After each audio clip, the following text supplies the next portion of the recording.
Hey, what's going on, gentlemen? We got about 10-ish minutes here till we get started up. In the meantime, feel free to leave a comment in the YouTube comment section, and we'll be getting started really quickly here.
All right, gents, it is 0100 Eve. We're going to give it till 10 after if we get the most people in here, then we'll get started.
First of all, while we're chilling here waiting for everybody else, how's everybody doing out there? Fucking had a crazy weekend and whatnot, and looking forward to be a nice, cool week, getting ready for the weekend again.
What's going on there, TJ? First man to drop a hello in comments. What's up?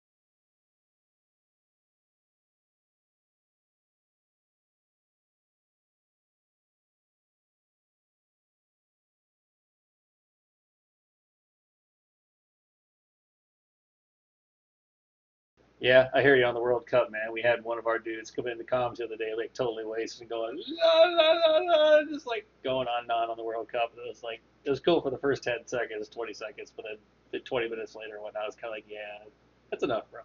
We get it.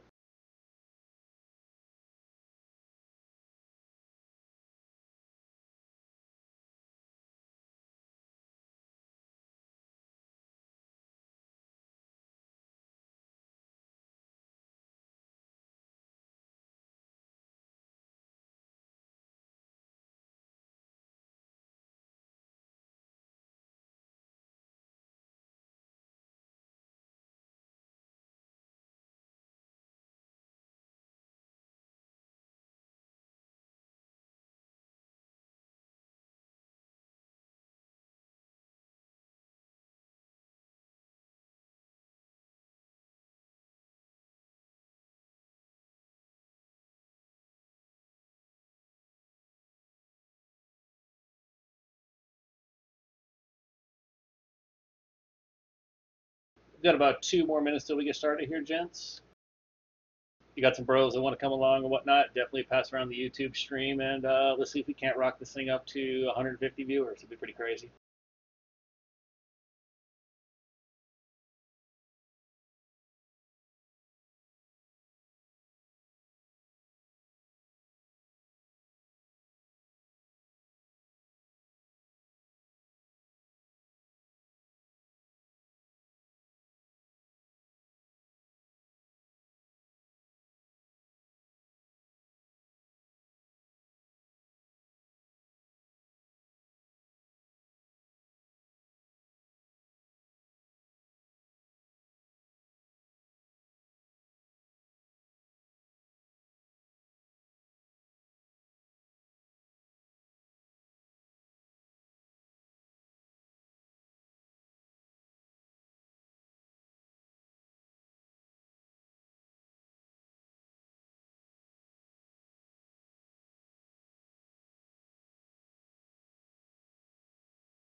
All right, gentlemen, welcome to the Cov Ops Masters Class here. How we all doing this evening? A 30-second delay on comments, but I think, whatever. All right, we're going to go ahead and get started here. We have five or six topics we're going to cover today. Kind of got this deal at the last minute, so, kind of impromptu putting it together, but, you got to, hopefully you guys follow along and we'll make it happen.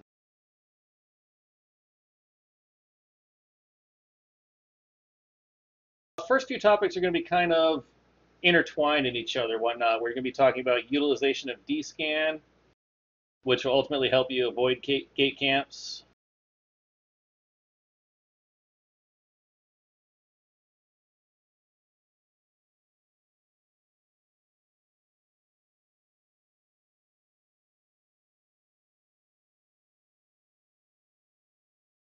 All right, the first thing we're going to talk about here is utilization D-scan, avoiding gate camps and whatnot. I've got a couple drag levels set up here with a small gate camp. I'm going to go bounce off here real quick, and we'll get a warp in and show you what happens when you travel the wrong way with covert ops in 0 sec.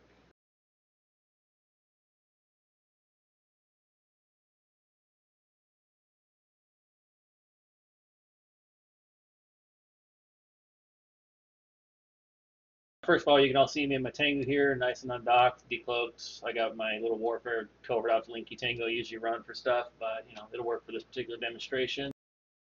First of all, you can see I'm over here on the SNFV gate, and the gate I'm intending to go to is the LTAC B5 gate over here. So first instance coming from out of high sec or some even low sec or whatnot, your instance just, hey, let's jump in and let's warp to the gate. Well, I'm going to warp to the gate here, and we're going to show you why you don't do this when you're not in D-scan range of the gate. Might take a little second here, gents. This particular system we're using is like 140 AU across. It's complete pain, but whatever.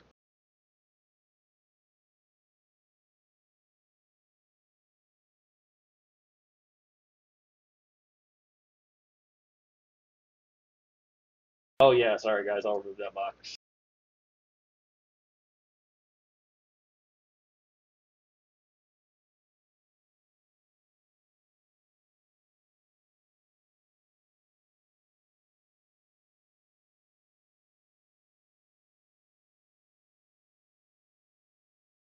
In any case, I am now falling out of warp here in a second. 5 minutes later, again, 140 AU system, 38 system, whatever. Yes, I have nerfed the box. The box has been nerfed.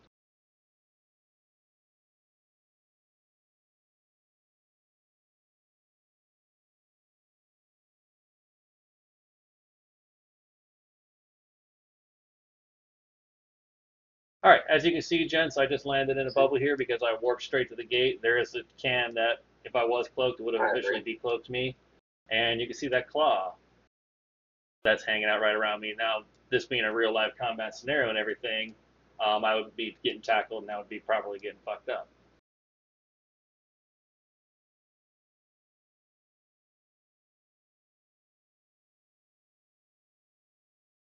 So now, tips to avoid getting stuck in a gate camp like this. We're going to pull up our solar system map real quick.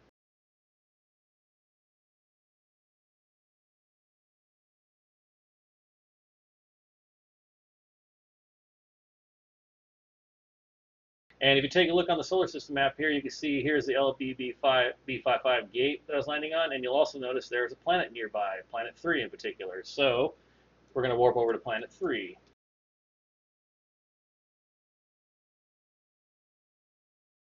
And generally with the covert ops, you're going to want to warp to the customs office, and obviously at range, so you know decloak yourself and give yourself away anyway. So just a second while I warp to planet 3.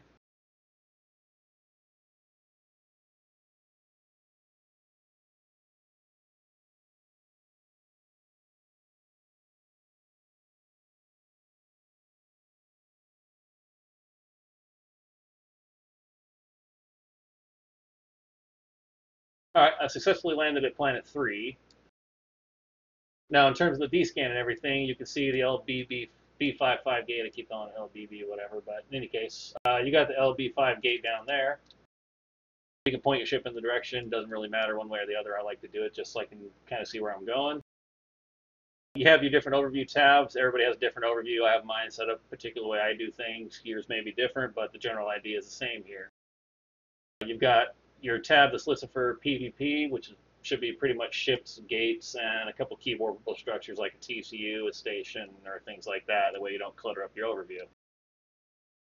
Now what you can do is you flip over to your scan, directional scan, and you'll have this checkbox that says use active overview settings. This is very handy. It can help you very much limit what you actually see in your D-scan. That way you can get your information quickly and decide whether you need to move on or not. You've also got your angle slider here that goes from 360 all the way down to 5 degrees. I'm going to split that out to about 30 degrees was a general. Who the hell's complimenting me? Somebody's complimenting me. I totally should have turned this off.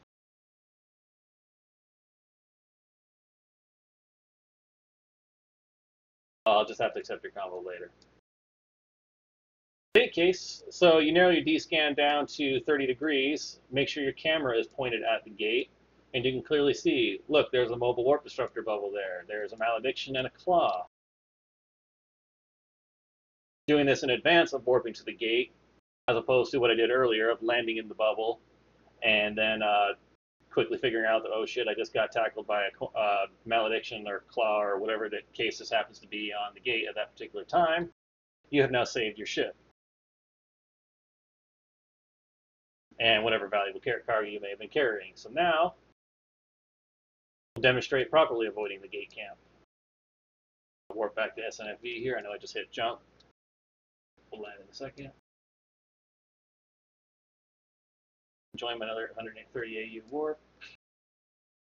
Another quick note for dudes warping covert ops and whatnot. A lot of times you'll hit the jump instead of the warp button when you want to hit the warp instead of the jump. So you can hit control space while you're mid warp. You'll see that little note pop up and it says you cannot do that while warping because obviously you can't stop your ship, but that will make your ship, it'll force you to land on the gate and it'll stop you from jumping and the off chance that you land on the gate that you don't want to jump into, but you don't find out until you're already mid warp and it's too late.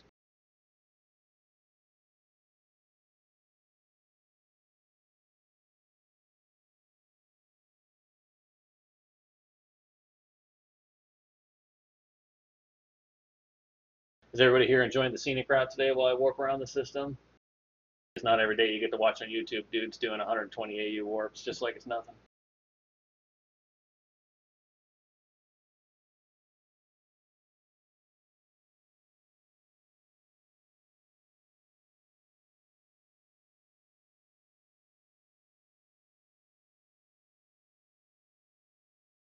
You got any comments so far? Feel free to leave them in the comment channel on the YouTube section here.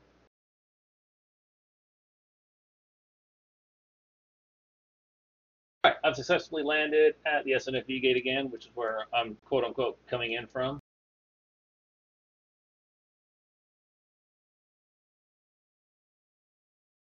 So what you would do in advance, let's say, again, for instance, I just jumped in from SNFV into Victor 2 here.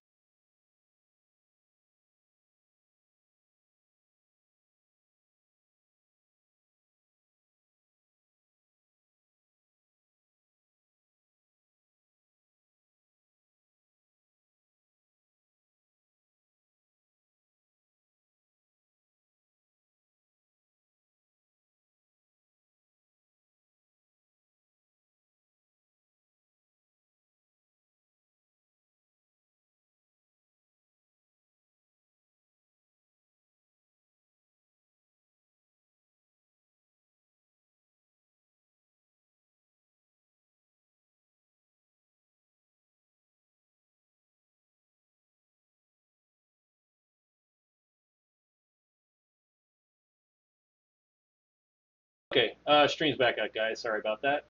The question that came up earlier is why warp to the customs office instead of a planet? Well, when you're traveling around with covert ops and everything, most people either anchor their customs offices at 0 or 100. So that being said, if you warp 0 to...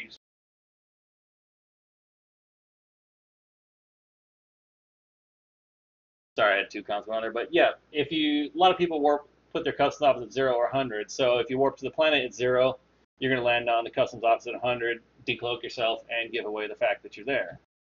Uh, which goes to the reason why we use the customs office, because if you warp to the customs office, the planet will not decloak you, but the customs office will. So if you warp to range of the customs office, therefore you won't accidentally land on the customs office and get decloaked. But in any case, now that I've completed my crazy long warp, I'm at scannable range to the LTAC B gate again, D-scan window, aim your camera at the gate, you narrow it down to about 30 degrees, that'll give you generally what's in the direction. If you leave it on 360, you're going to see what's all around you, and you're not going to get an accurate representation of what's going on. Again, we can see we got the malediction on the gate, and mobile warp disruptor, which again is probably in line with the gate. But again, now at least now we know that it's there versus warping to it, landing in it, and going, oh shit, I just lost my billionist Tangu with another 10 billion in cargo.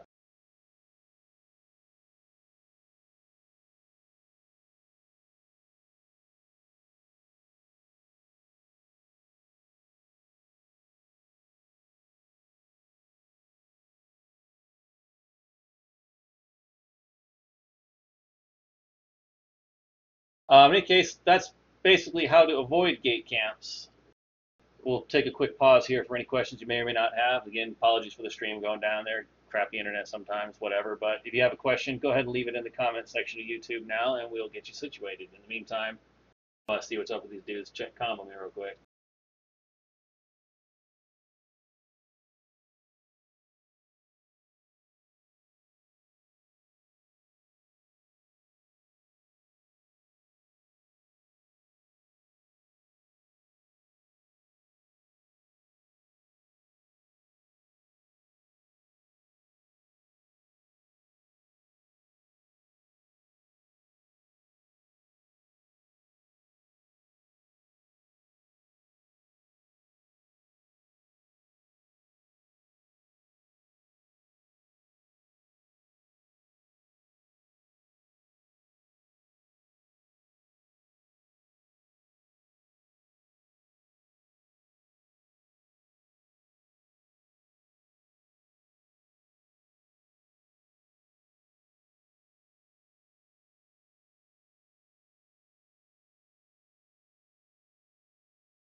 For Jay Stewart and whatnot, your question up there, now that you've detected the gate camp, what do you do?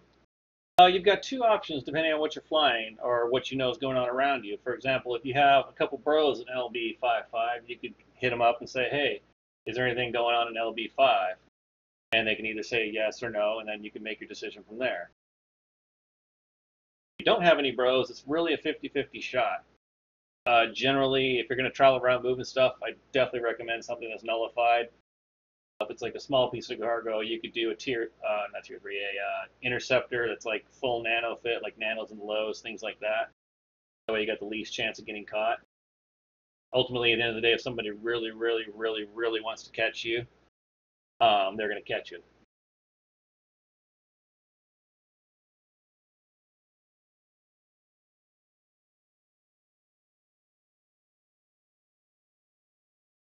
All right, so now at this particular point, I don't have any bros in LTAC B5, and I'm feeling pretty safe. I haven't seen anything reported in Intel, so I'm going to go ahead and warp down to the LTAC B5 gate and jump through.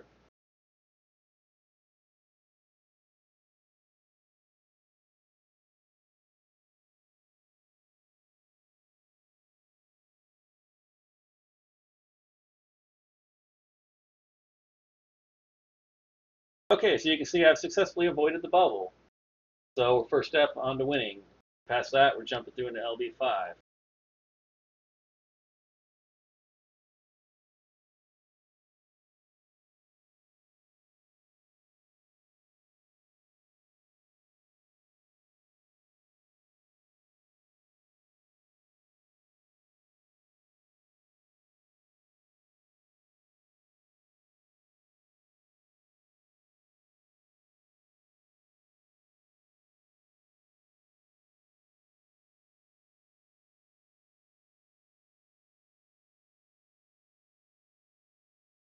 Okay, so now that we've jumped through into V2 and whatnot, we can see that there's 3 interceptors on the gate. The first thing most people do when they're new to this is they go, "Oh shit, I'm gonna die!" Ah!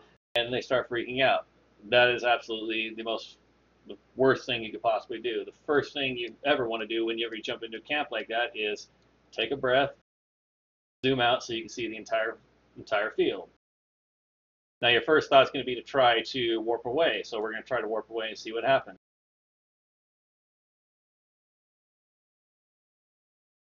Okay, so I've initiated warp. There's interceptors here.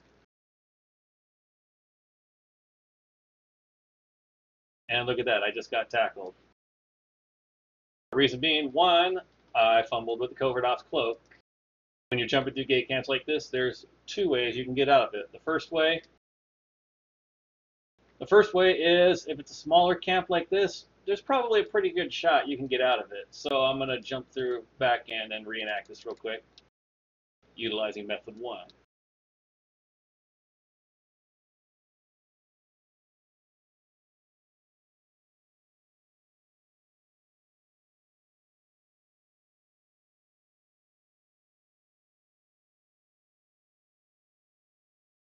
Driving back through the gate.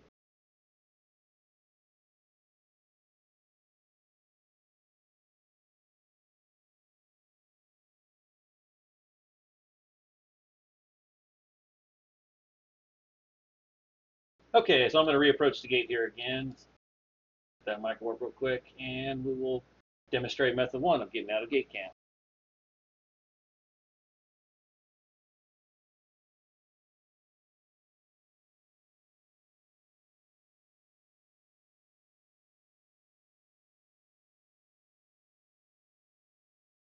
Okay, so now I'm going to jump through the gate camp again. Ballsy, I know, but yeah, it happens. It's the world of covert ops. Very high adrenaline. So again, I've jumped into gate camp. There's interceptors on the gate. Oh noes, oh noes. I'm pooping my pants. Big deal, right? First off, again, identify what's around you that you can warp off to relatively quickly, in which case, we got a couple gates, a couple TCUs, yeah, whatever. We're just going to utilize this TCU because it's the closest. I don't want to do 180 warps. So select the TCU. You put your mouse up on the warp button, and then you hit the warp button, and immediately as soon as you see your ship move, you hit your cloak key. You hit it before your ship actually does a little twitch and moves there. You'll miss your cloak, and 9 times out of 10 you will get tackled.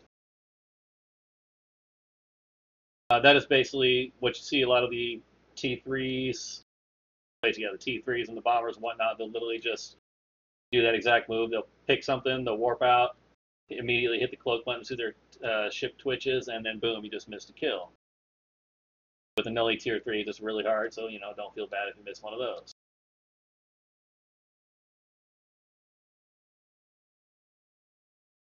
Quick tip, I'd actually kind of mess this one up too, is when you're in covert ops and you got to warp to TCU like that, never warp to 0. Reason being, same thing as warping to the POCO at 0 or warping to the planet at 0. Some people launch their POCOs at 0 on the planet, and you'll basically decloak yourself and give away the fact that you were there. The whole idea behind covert ops is for nobody to know exactly what you're in until it really matters, at which point you're either whooping their ass or you're jumping out going, ha ha ha, you missed me.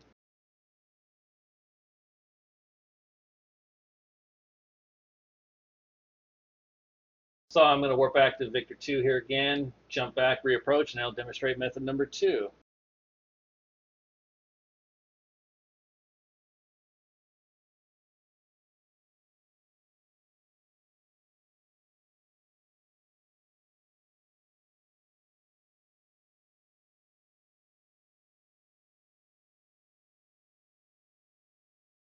Again, if you guys have any questions so far, feel free to drop them in the comment section on this YouTube page here, and we'll get them answered as quickly as possible. I know this is actually a little different format for you guys too. The message that happened earlier. I like to do it this way personally from a bloodline perspective because it gives me the opportunity to show you my screen and show you exactly what I'm doing, so you can get a better feel of what's supposed to happen as opposed to just like reading a textbook and then going out there dying horribly the first 5 times with a billion Iskin cargo and not being motivated to do covert ops.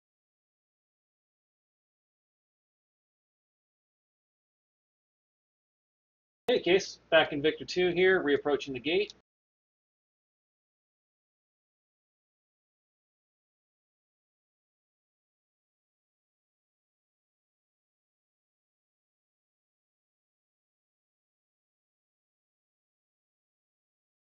So methodology number 2 for crashing through a gate.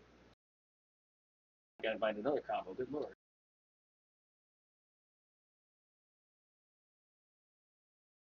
The second methodology is you jump into a gate camp here per se, and let's just say there's like 30 interceptors on the other side of the gate. Yeah, chances are one of those 30 is going to decloak you and get a tackle on you. So the second methodology is to basically crash back through the gate, which we're going to show you the little cloak reapproach micro warp drive trick and get one cycle of micro off while you're cloaked, so you've got that opportunity to get back through the gate. Much like the first methodology, instead of using a TCU or another gate to warp to, we're going to be reapproaching our own gate here. And the order of operations is, again, you'll put your mouse up on it'll be the jump key. You definitely want to make sure you hit the jump key and not the warp key, because you'll be basically sitting there doing nothing. You'll hit the jump key after you selected the gate, which in this case will be Victor 2. I'll go ahead and jump through now.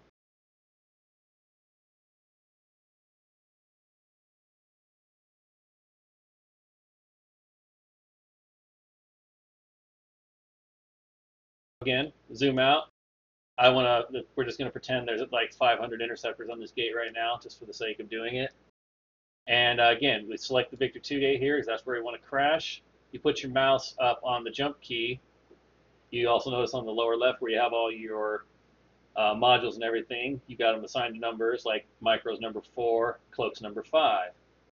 This is very key. You're not going to want to be moving your mouse around the screen, because you're just going to basically take too long to do the micro cloak, and then you'll get caught, and there goes a billionist Tengu with another another billionist in cargo, and roger that, reporting the AAA TCU in for leadership. In any case, so we're going to effectively crash the gate here. So I basically hit jump. Again, as soon as the ship twitches, you hit the cloak key, and then you've got about a second to hit the micro key, which I totally failed miserably doing, and I just got myself decloaked and tackled, and I'm probably going to die. So that right there is a good example of how not to do it. So now I'm going to actually jump through and do it correctly this time for you.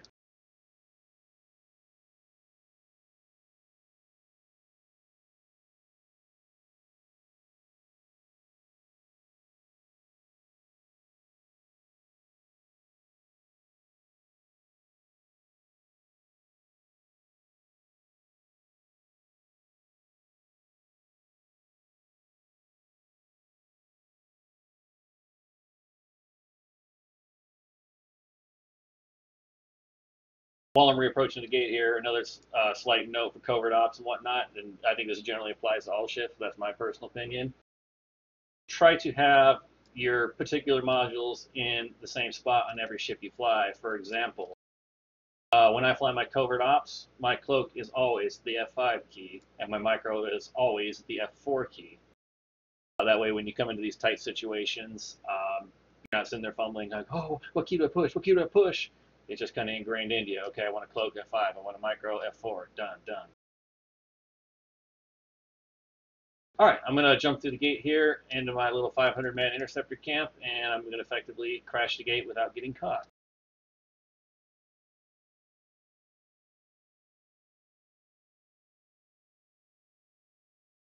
As always, zoom out so you can get a full play of the field. And again, select the gate, put your mouse on the jump key, hands on the appropriate controls, whatever your cloak and your micro is, and you literally go jump, cloak, micro in that order. Here we go.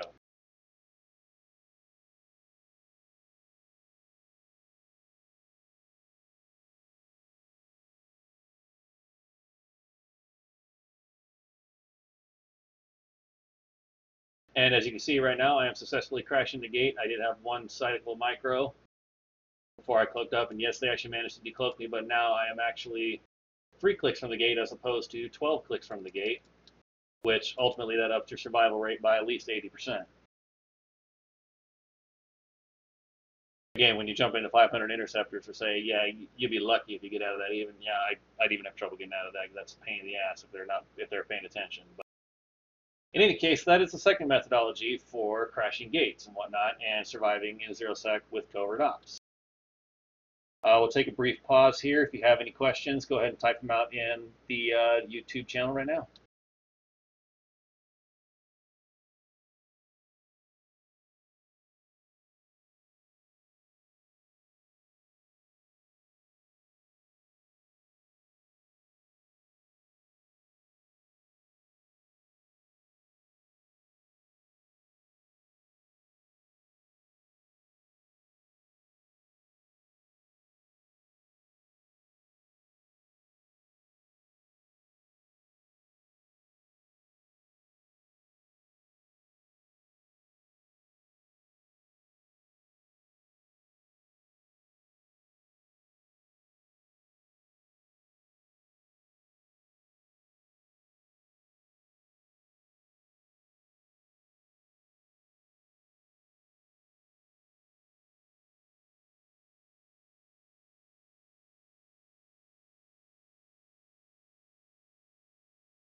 I'm showing 0140 right now. We'll take a quick break for questions here till 0143, and then we'll move on.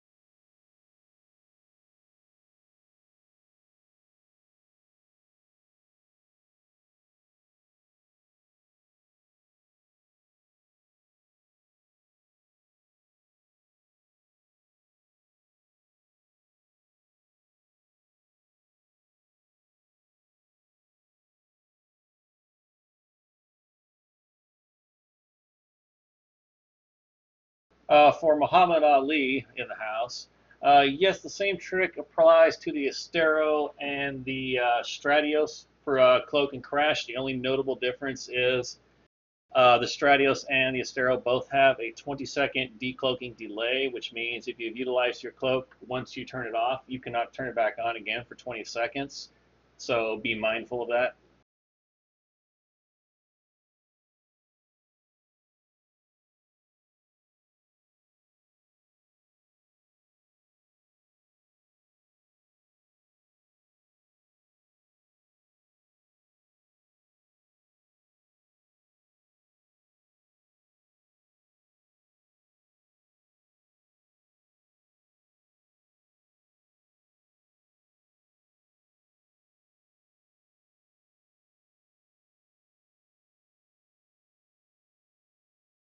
For Squibble, are you referring to actually taking out an interceptor gate camp, like, haha, I'm going to drop a bunch of dudes on you and mess you up, that type of thing?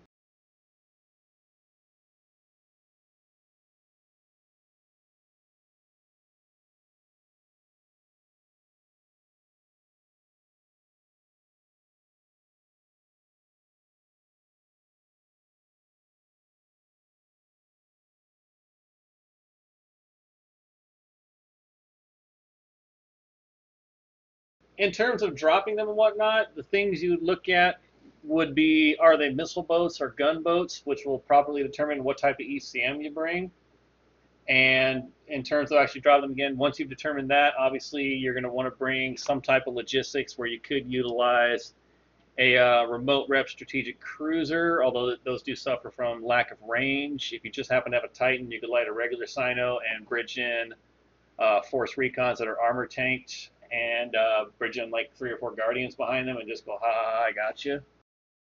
That's one option. Another option would be to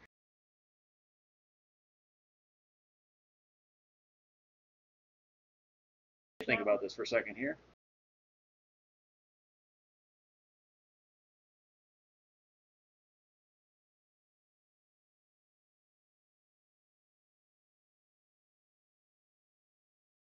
for the example, let's just say, for example, here, you're determined, like, okay, let's say we're talking about a crow fleet. Okay, great. Tracking disrupts are not going to do anything for you. So things you're going to want to utilize are stuff like sensor dams to reduce their range, bring them in closer to you. Utilize Falcons, heavy tanks. I can't stress enough, heavy tank on the Falcon. The interceptors only have something around a 12 to 15 jam strength or whatnot. And a Falcon, even stocked with semi-decent skills, you can get a jam strength of 9, which is usually about 60 to 70% chance that you will actually jam them. So, you spit 3 or 4 Falcons out on the field, and then boom, you're done. The second thing you're going to want to do is rapiers. Again, rapiers being long web ships and whatnot. A very key thing with covert ops, if you're shooting small and fast stuff, don't go at it without a rapier. If you cannot slow it down, torpedoes will not hit it, guns will not hit it, and you'll be sitting there not hitting stuff while they're killing you all day and leaving you wondering what just happened.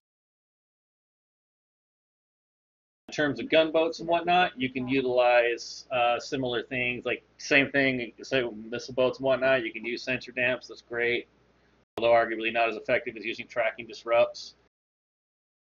Falcons, heavy tanking, definitely Falcons all day long. Now, if I don't have any tracking disrupting ships available like the Pilgrim, yeah, I'll take 5 Falcons. I'm not going to turn that down at all.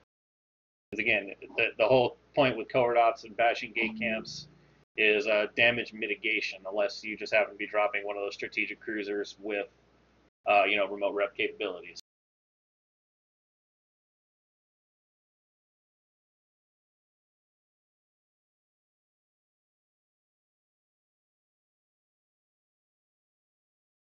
That actually kind of brings us, now that it's 45, actually that kind of brings us into our next question about picking targets and everything.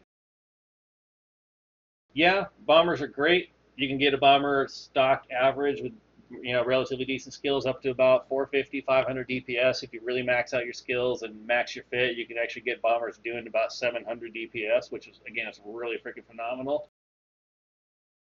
But again, you got to realize you're shooting torpedoes. You're not shooting guns or anything small type weapons. You are shooting battleship class weapons from a frigate, which ultimately means you suffer the same effects as if you were in a battleship shooting a frigate. So let's say, let's take into example, for instance, the jumping into a couple of interceptors. Great. First thing you need to do is get tackle. So you got your rapier and or Razu. You can generally do rapiers on their own, or if you have a Razus, don't drop them without rapiers. Again, the Razu is the long point, the rapier is the long webs. That being said, you get your target tackled and whatnot, you light your Sino in. Okay, great. What's next? Well, kill the target, obviously. Well, number one, he's still a frigate class ship, and you're shooting him with battleship class weapons. So that being said, target painters. Most of our bombers come with the bombers that have 4 mid utility slots for, at least for bloodline and whatnot. We basically do dual prop, long point stock on every bomber, and then if you just happen to have the 4th mid slot, more often than not, it's a target painter, unless we're dropping into a particular situation which requires something different. Again, you get 2 or 3 bombers with target painters on there. You get your webs on the interceptor, and then all of a sudden, boom, your torpedoes are hitting for near full damage, and you'll see interceptors pop. That's, so again, going from like bombers to frigates. Now we're going to talk about, let's say, faction cruisers, which we all love to drop on those. We especially love to drop on those. We'll take the Cinnaball, for instance. Okay, great. You've got a Cinnaball camping the gate. What do you do next? Again, the standard stuff. You get your tackle on it. You get your webs, you got your target locked down, you get your Sino. Okay, Sino's up, in, great. You got 10 bombers on the field. Great, okay, well, let's just say, for instance, that particular Cinnaball is autocannon fit. Generally, they are 220 fit with like hell of freaking tracking. What that means for you is your 10 bombers, unless you inflict some type of ECM on them, are just going to die horribly. Not because you can't hit the target, but because his guns are going to track you retardedly well. So again, damage mitigation says your 4-slot utility would be a tracking disrupt with a speed script. That way you can manually adjust your transversal to him instead of going straight towards him, which is ultimately what everybody did. That's like the biggest noob mistake people do when small ships attacking bigger ships is drive straight towards them. What that does for gunboats is that takes their transversal velocity down to near zero, which means they're going to have a lot better chance at hitting you for full damage, even though you're a frigate. Let me get a drink here real quick.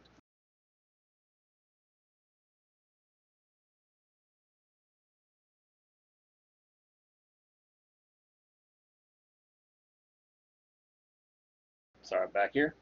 All right, and in terms of damage mitigation, there's a couple things you can do. You can again, you can drop your Falcon on there, jam them out, bring jam specifics if you're going for a single target. Again, in the case of the Cinnaball, you'd want to bring Mimitar ECMs, the red one. So if you can manage to keep him jammed out the majority of the time, generally speaking, you'll be fine. But let's just say you don't have a Falcon, then what? In reference to Quizat 95's question, a Pilgrim would be the optimum choice. You can fit Pilgrims with, usually 2 to 3 tracking disrupts in the middle, unless you go like heavy tank tackle, which again is a completely different conversation. But for this particular instance, you would have a Pilgrim on the field with you. And if you're lucky enough to get him at 0 or at least in newt range and whatnot, you can newt the piss out of him, which with the recent changes about a year ago, it used to be the hardeners, when they're on, they were full strength, and when they're off, they're half strength. Well, now, those of you guys that love Pilgrims for energy newting, the shield hardener specifically, or any active hardener generally speaking, it is 100% strength when it is on, and it is 0% when it's off. In the case of the rail tanker that likes to fly around lately, you've been seeing Ink fly around with those and some other dudes and whatnot. Back before we came out here to join Hero Coalition, we were fighting those quite a bit, covert ops. We'd be the guys in the big engagement sitting at the sun with a bubble up, catching everybody that decided to warp to the sun as a warp out. Well, those rail tanks by themselves, they have about 170k EHP shield buffer alone. Yeah, that's a lot of damage, especially when you're shooting battleship weapons to a cruiser. But again, we newt the tank out, and that tank basically gets cut in half. Same thing in the case of the Cinnaball here. His tank's cut in half, which means you're going to be able to pop him quicker. But again, in terms of damage mitigation, you basically you use the Pilgrim with the speed script, so his guns can't track you as fast. And again, keep your transversal velocity up by not heading directly towards him or directly away from him, and he can shoot at you all day long, and he won't hit you. And then meanwhile, you're killing him, making him look bad because he died to a bunch of brave newbies in a bomber.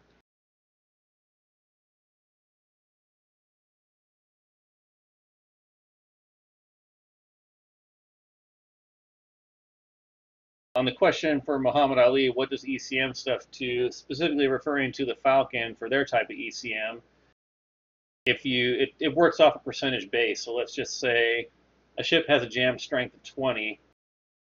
We'll say the Cinnaball, for instance, that's not 20, but we'll just say it does for easy numbers here. And your Falcon's jam modules have a jam strength of 10. That basically means you have a 50% chance of jamming the target, and what that means when you actually do get a jam cycle off on them is you're the guy sitting back there going, ha ha ha ha, you can't even lock me because I'm so baller. Meanwhile, you're killing him.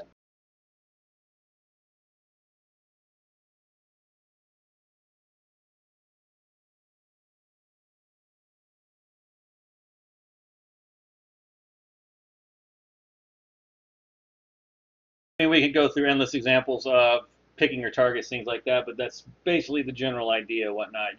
At the end of the day, for bombers, realize that, yeah, you may be able to do great damage, but you are still in a frigate hull, which means you will die horribly just like a frigate. Whether that's an interceptor frigate or a bomber frigate or a Malice or a Condor, for all sites, you're still a frigate hull. You die like a frigate, so act like a frigate.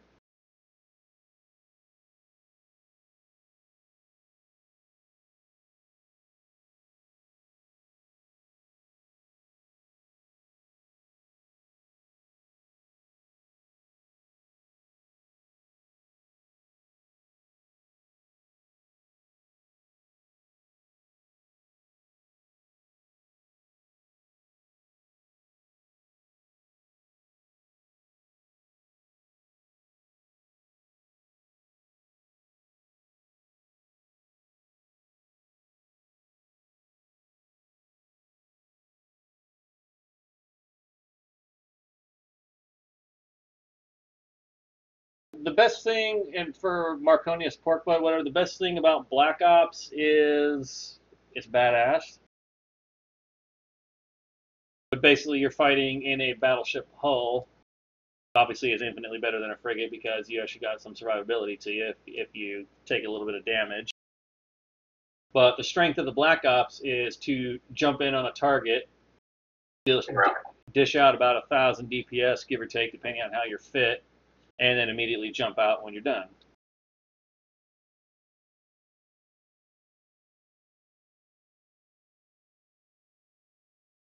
Whereas Covert Ops is basically the same thing, only difference is you're a slave to a bridge, much like you're in a Titan, for instance. I mean, not a Titan, but you're in a subcap and you're getting bridged by a Titan. It's the same concept. The Black Ops battleship is the Titan for the Covert Ops world.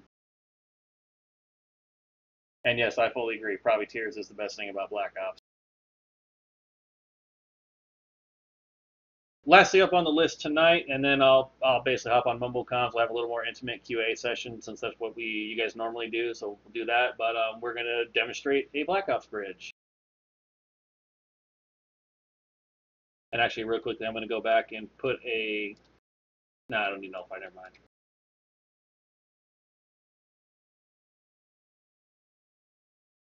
All right, my Black Ops is on the way here. We're going to demonstrate a Black Ops bridge here real quick. In the interim time, again, if you got any questions, go ahead and type them in the YouTube channel, and we'll go through and answer them.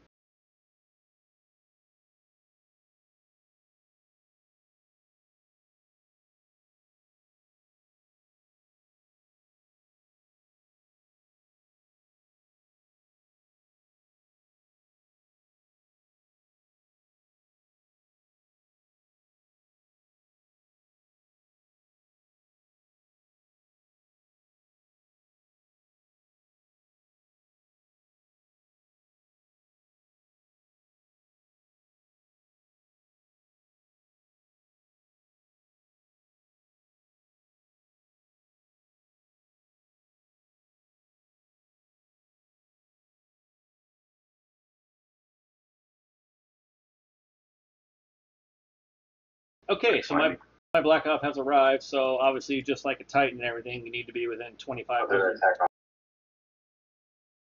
Obviously, again, you need to be within 2,500 meters, just like a Titan and everything, or you will not be able to activate the bridge.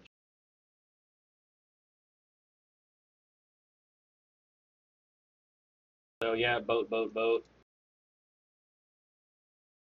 Note to self for dudes jumping through a Black Ops bridge, you do not want to have your micro warp on as well too.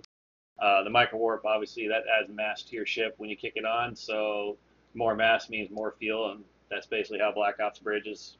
People bridge out. It's your mass, and it runs through some funky ass formula. It says, hey, you need 1,000 fuel to fucking bridge you out. So your Black Ops battleship pilots and your rest of your teammates obviously appreciate it when you don't have your micro warp on.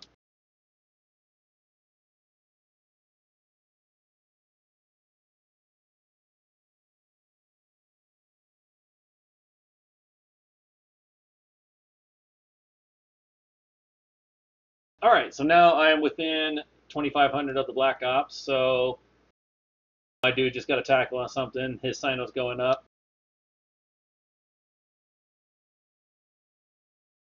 Wait for the almighty sino up call and whatnot, and you will see this nifty little black cloud come up around the ship, which means the Black Ops bridge is active. It looks much like a Titan little cloud thingy, only a Titan's like white or blue or something, and Black Ops is obviously black because it's cool.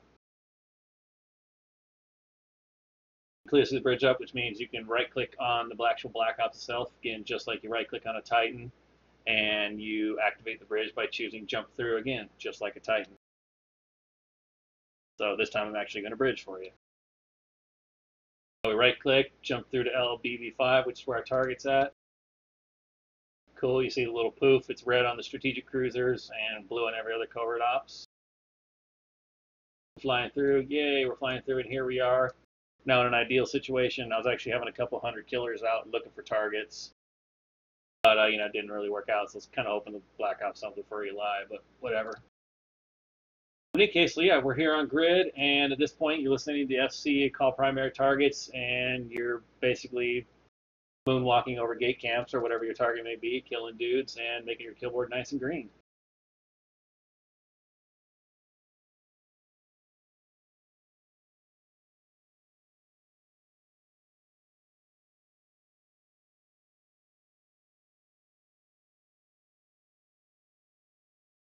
Long story short, that is basically the bullet point version of the Black Ops world that we live in. Quick background on EPA and whatnot. EPA actually will just be hitting its 5-year-old birthday, literally here in about, I think it's July 14th, if I'm not mistaken. We've been doing Black Ops ourselves for just over 3 years now. The reason we got into covert Black Ops world and whatnot is originally to us being out here in Zero Sec doing PvP and everything, EPA was a pretty decent sized mission running corp in Galente space. Well, people saw that, and we were literally sustaining war decks for 6 months at a time without a problem. We had one 6 month period where we literally had 5 rotating war decks every week, and it was a little demoralizing. So we said, hey, this kind of sucks. So let's fly cloaky ships, and we can sit around them and go, ha ha ha, we're cloaked and you're not. You can't see us. And then catch the ships jumping through gates. And likewise, that was basically the birth of covert ops for us. And here, 3 years later, we're doing this hardcore, sported nasty ass Black Ops fleet, and yeah, extending that out to Bloodline Alliance, and that's basically what we've been doing in the last 3 years and whatnot. So some of you may feel like you're getting war deck and whatnot, you got a lot of shit raining down on you or whatever, but at the end of the day, you get through it, push through it, and get out there, make a concerted team effort and whatnot, and you can overcome anything.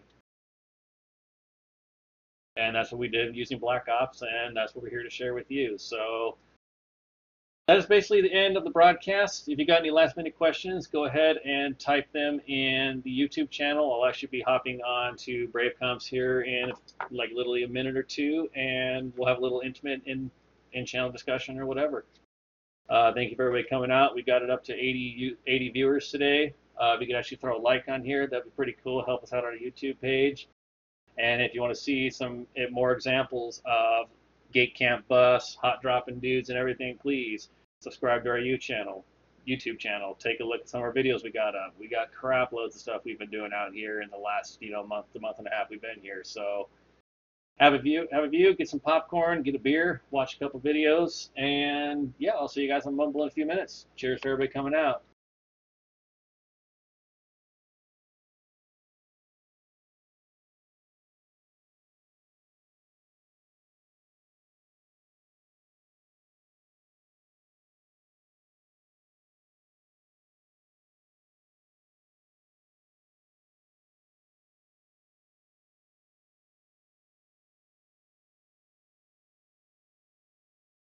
Also, last minute post too. This stream will be made available. I'll drop it on the Brave website and everything. So if you have dudes that couldn't make it today, or you have corp members that couldn't make it today, it will be available in a YouTube streaming format, so you can check it out at your leisure. This stream will now be stopping.